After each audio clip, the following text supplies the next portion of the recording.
Ahoy, this is Admiral. Welcome to my first narrated video on the channel. Today we're going to talk about Victors and Vanquished. No, not the book, although I do recommend that for history fans, but rather the latest Age of Empires 2 DLC, which you've probably heard about either from online discussions or from seeing videos of the trailer or gameplay clips. I haven't yet come across any comprehensive video reviews, so I went ahead and bought the DLC so that I can give you guys a more substantial review of its content. Now, to be clear, this is not an exhaustive analysis of everything in V&V, as I haven't taken the dozens of hours necessary to scour every scenario and compare all the updated ones to their original versions, but I have tried several of the scenarios and collected some information and feedback from other players. So I should be able to give you all a solid idea of the character of the DLC as a whole, especially if you haven't been following the conversation about it. So I'm going to talk about what I think are the strengths and weaknesses of the DLC, along with my rating of it relative to previous DLCs, and finally my overall recommendation. Now, I'm going to assume you're at least familiar with the basics of Victors and Vanquished and how it advertises itself. If not, I've linked the trailer, and you can check out the description here. With that in front of us, we're going to judge the DLC based on how well it lives up to its advertising. So, they have indeed added 5 new scenarios and updated 14 older custom scenarios that are all still available for free, as is, on the Steam Workshop. The word inspired here, I think, can be quite misleading, as that could reasonably be construed to mean 14 entirely new scenarios that were made with heavy influences from existing scenarios. But they do clarify this later on by saying updated, which is more accurate and should emphasize that these are, in fact, improved versions of 14 previously existing scenarios. All of the scenarios, new and old, were made by Philly Soldier, also known as Filthydelphia, also known as Ramzi Abdul Rahim, who is one of the, if not the most well-known and accomplished scenario creators today. The scenarios are certainly well made and have interesting mechanics that you may not have seen unless you've played a lot of custom scenarios or campaigns before, and I do think it's easy to underestimate the value of the 5 new scenarios if you perceive them as being similar to older campaign levels or scenarios that usually only have one fairly straightforward path to victory or very limited side quests. Victors and Vanquished scenarios certainly have above-average replayability due to their unusual mechanics and multiple possible paths to victory.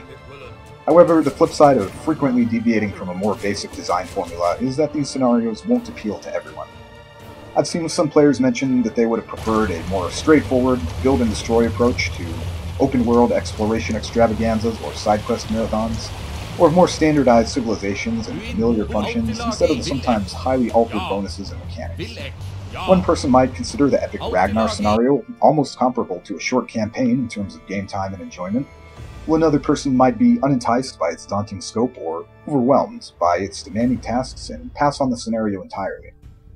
So keep in mind that since the scenarios are the work of a single person, your enjoyment of them may vary largely based on how much you like his design style. Although there are a range of game design types in the DLC, and I think it's likely that almost everyone will find at least a few scenarios appealing. And if you're on the fence as to whether you enjoy these types of scenario, I'd recommend trying the free versions of some of them that are available in the mod workshop. On a related note, it's worth pointing out that some aspects of the map design on a couple of these scenarios is slightly lackluster for official scenarios. Not bad by any means, but in a few cases that seems to be a design aspect that takes a backseat to the mechanics and triggers, or sprawling open maps that Philly Soldier is most known for. The best example of this might be the design of towns and cities in the Roberts scenario, including the city of Paris, which as you see here is fairly underwhelming, even though the gameplay seems rather good otherwise and the replayability is high. A lesser example of this is the Nobunaga map, which is certainly well designed and quite suitable for a playthrough or two, yet quickly becomes predictable and less tempting to return to, which can diminish the otherwise high replayability provided by being able to choose factions with different unique bonuses. Overall, I consider this a minor flaw, and if I have to choose between a map that won a pretty town contest and a map that's fun to play, I'll usually choose the second option, but if possible I would prefer both. Moving on to audio additions, the scenarios do all have voice acting that I consider reasonable enough, at least in the English version, with the caveat that it lacks variety as all the narration is done by a single actor. It certainly fits right in when it comes to scenarios with English protagonists like Vortigern or Drake, the latter of which I consider to be a high point of voice acting in the DLC. Sailors! Do you know what lies across these waters? On the isles the Spanish claim? There are glories and adventure, most importantly, gold. Gold that we can take from these Spanish devils. But it's definitely less immersive the further south or east you go on the scenario map, and it seems out of place well before you reach Turkey or Japan. Furthermore, in some non-English versions, users have reported synchronization issues between the audio and the text, so that's something you may encounter in non-English localizations of the DLC. The DLC also technically adds music, although it's notable that this refers to audio in the intro slides and not to new additions to the in-game soundtrack, which has never been updated since the release of Definitive Edition. And it does include rebalancing to keep up with the great many balance changes that have occurred since the original release of these scenarios, which is important in maintaining appropriate difficulty levels and keeping the gameplay fresh and relevant. There have also been bug fixes, although as with most DLCs, some bugs have still survived until release. I solicited the help of some other players on the official forums and Reddits to find bugs that you may find in this DLC, and here's a brief list of what we've found so far. The most common issues being AI players sometimes failing to attack or upgrade their units, voice acting being out of sync or sometimes not working in non-English localizations, the trade cogs in the Ragnar scenario not functioning, a save game bug where Gaia Predator units lose hit points, and tributes not being counted.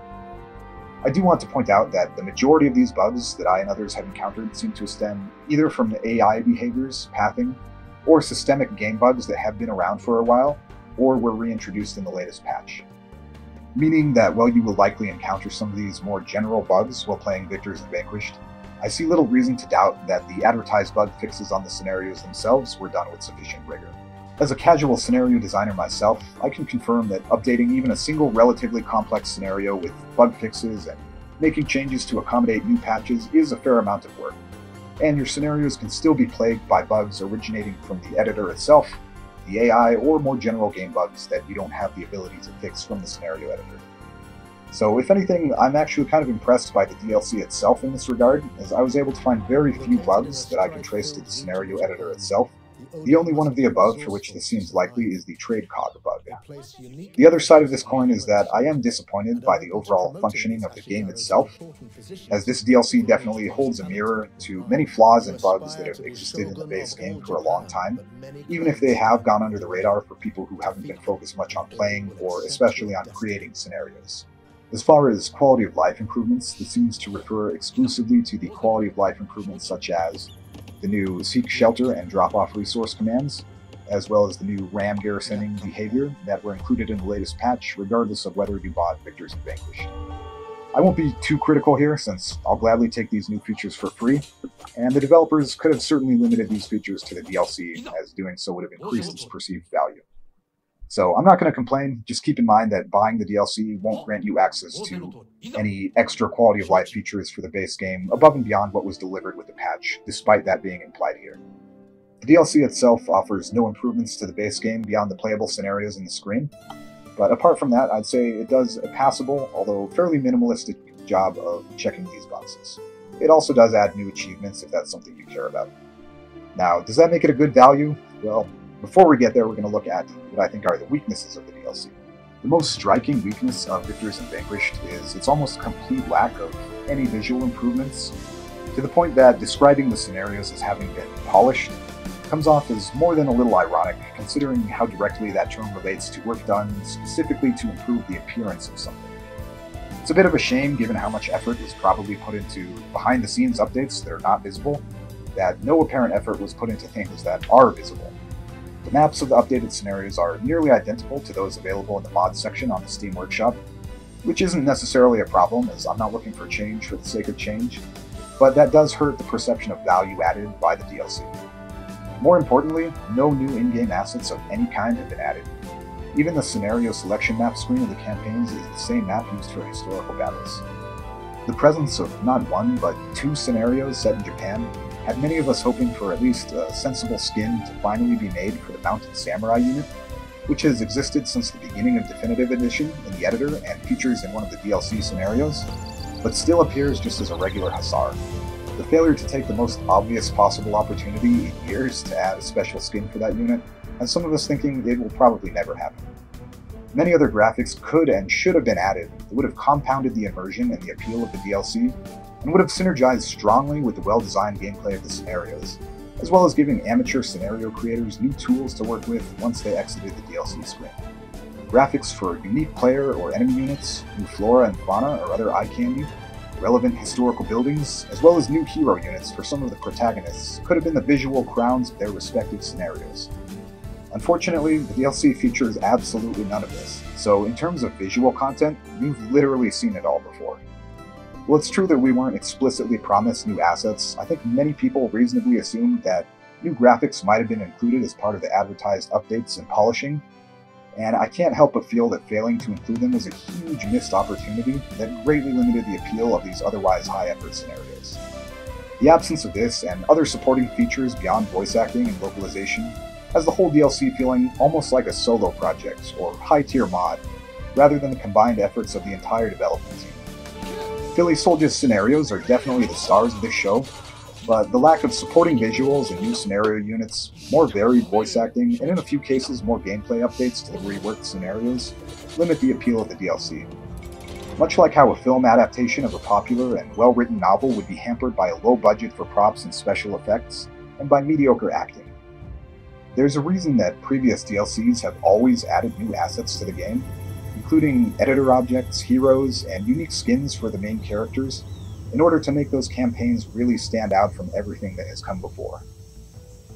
Anyway, in terms of how I'd compare Victors and Vanquished to other DLCs, its limited scope is an obvious drawback that, in my mind, puts it below past DLCs that have offered new civilizations, units, and graphics, on top of a similar or greater amount of single-player content in scenarios and campaigns.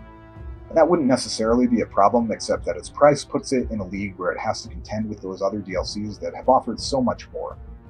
I certainly see it as offering more value than the Icons DLC, considering that it adds actual gameplay content, but not to the point that its price tag is justified. If V&V had been priced at $5 or less, I think it might be in the conversation to get 7.5 points out of 10, as a limited scope DLC whose compelling but sparse new content was justified by its lower price. But at the current price of $13, I have to give it a 5.5 out of 10. I want to emphasize that I do think the core gameplay content is very good, and scenario bug fixes have mostly been delivered and do improve the experience relative to the free older versions. Balance and gameplay updates were also delivered, but with the gameplay updates almost entirely in the form of new patch mechanics more than the scenario-specific updates which many of us were expecting. But the DLC's appeal is held back massively by the low overall volume of new content, the lack of new visuals, limited range of new music and voice acting, and even the bugged state of the game at the moment, including notable and long-standing problems with the behavior of AI players in the scenarios, pathing, and bugs introduced with the new mechanics in the latest patch. The last category is of course not the fault of the DLC, but nevertheless will diminish a player's experience until those bugs are dealt with. So that's my rating of the DLC, although I can certainly understand others giving it a higher or lower rating based on valuing things differently than I do. If you bought V&V and have been genuinely enjoying it, I think that's awesome. On the other side, if you're disappointed because you expected more from one of the greatest RTS games of all time, then this DLC and its very updated and polished price tag, I sympathize with you heartily. I definitely wanted this DLC to succeed more than it has so far, as I'm a big fan of Philly Soldier's work, and of AoE2 generally, which is the only game I still make time to play in 2024. But this is the worst reviewed DLC yet, and while some fans may seem unreasonably negative or excessively bitter, it is a bit too convenient to write off all their criticisms as coming from people who didn't read the DLC description, or who had wildly entitled and unrealistic expectations. There was definitely a bit of a marketing job done with words like inspired and polished that had many people imagining so much more than what was delivered, on top of some of the earlier communication failures that I won't get into. I think the appeal of this DLC to you may be inversely proportional to how much you're involved with the game. If you're a casual player who mostly hasn't experimented with workshop mods or played around with ninjas in the scenario editor, you may be impressed by what, at least from your perspective, seems like 19 new and interesting scenarios, or even encounter some graphics you've never seen before. On the other hand, if you're a veteran who's played most of the free versions of these scenarios and has been keeping up with the state of the game from assets to announcements, you're far more likely to be disappointed with the low volume of added content, and to have expected, or at least hoped for, so much more from this DLC. So while I understand the interest and outreach to more casual players, I hope the developers will not ignore the most dedicated fans, but rather look for more ways to provide the value that we've been asking for some cases, for quite a few years. To wrap it up, my recommendation is you may want to pick this up if you find the voice acting and localization extremely compelling, or just don't mind the asking price of $13 for the 5 new and the 14 updated scenarios with somewhat unconventional but interesting gameplay. Or if you're an Xbox player who doesn't have access to the PC version, as this would be the only way you can access any of the 19 scenarios since you don't have full access to the Steam Workshop. For everyone else, I'd recommend holding off until a major sale where the price drops to a level commensurate with the value you think it adds. Or obviously to not get it if you're not interested in a scenario-only DLC. In the meantime, you may want to check out the older free versions of Philadelphia's scenarios on the Steam Workshop if you haven't already, so that you can at least get a feel for whether you like those types of scenarios and whether it may be worth it for you to eventually get the updated versions. Anyway, that's my review of the DLC, and I hope you found it illuminating. If so, you can show me by liking the video. If not, you can leave me a scathing comment in the comments section. If you're interested in my other content, you can subscribe for more. This has been me voicing my various views and vexations vis-a-vis the valuation of Victors and Vanquished. Till next time.